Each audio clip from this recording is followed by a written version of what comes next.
Louvado seja nosso Senhor Jesus Cristo, para sempre seja louvado.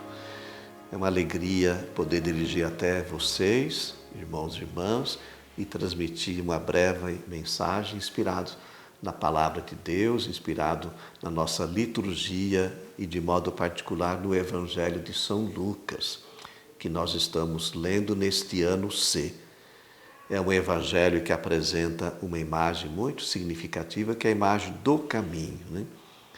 E olha só o que o evangelho vai tratar nesse domingo. No caminho para Jerusalém, alguém fez uma pergunta fundamental para Jesus.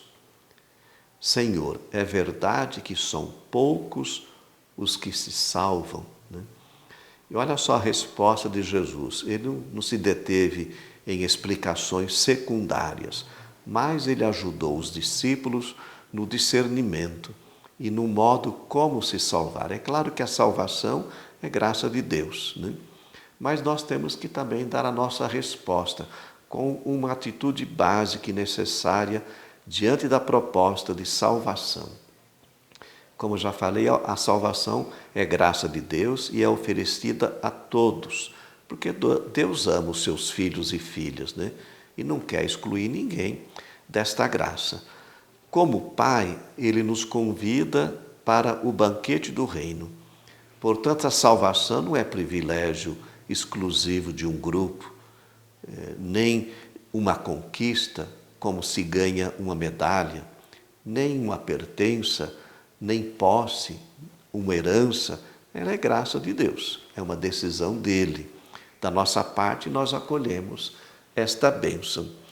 E Jesus nos educa a tomar a decisão certa. Esse é o discernimento. É fazer opção pelo caminho. É converter-se a Ele e às verdades do Evangelho. O critério, então, para entrar no reino é a justiça de Deus, né? É viver o seu amor, né? Esta decisão, segundo Jesus, é como entrar por uma porta estreita, porque ela é exigente, né?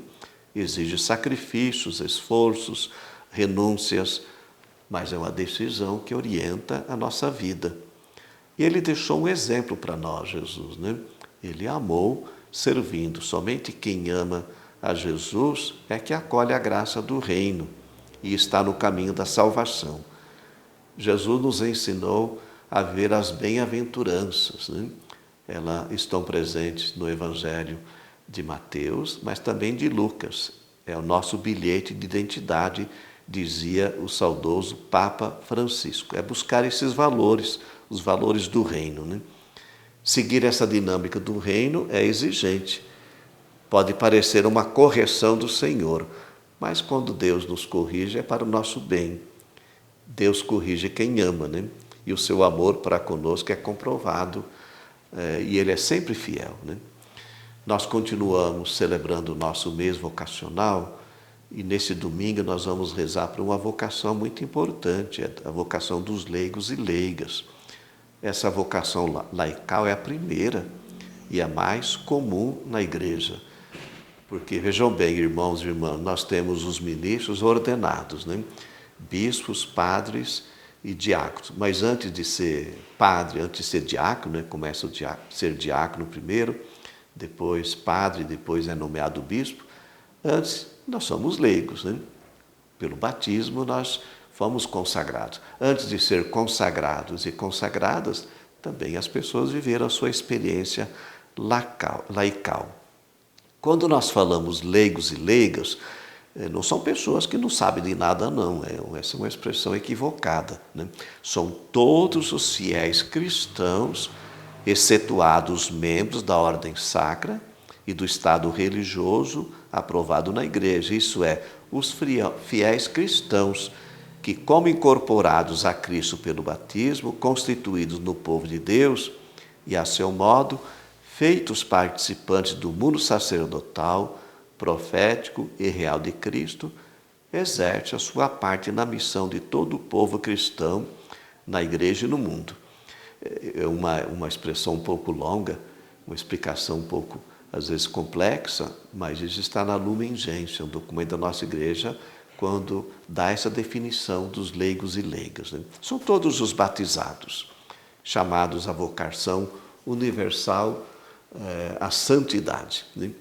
E que não são ministros ordenados e nem são consagrados, religiosos e religiosas.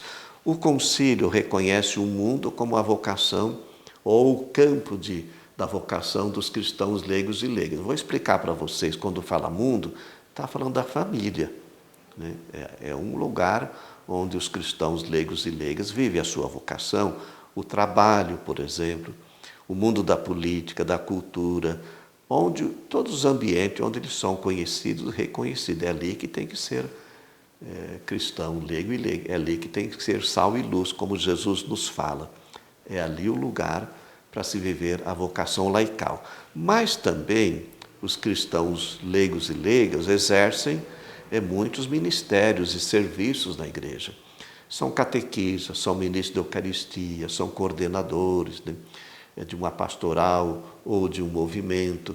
Enfim, participam em tantas atividades na liturgia, nas nossas tantas pastorais e movimentos, né, que os leigos e leigas exercem também a sua missão. Então, rezemos pelos cristãos leigos e leigas, né, que possam ser peregrinos de esperança, homens e mulheres de fé, de esperança e de caridade. Que a bênção do Deus Todo-Poderoso, Ele que é Pai, Filho e Espírito Santo, desça sobre vós e permaneça para sempre. Amém.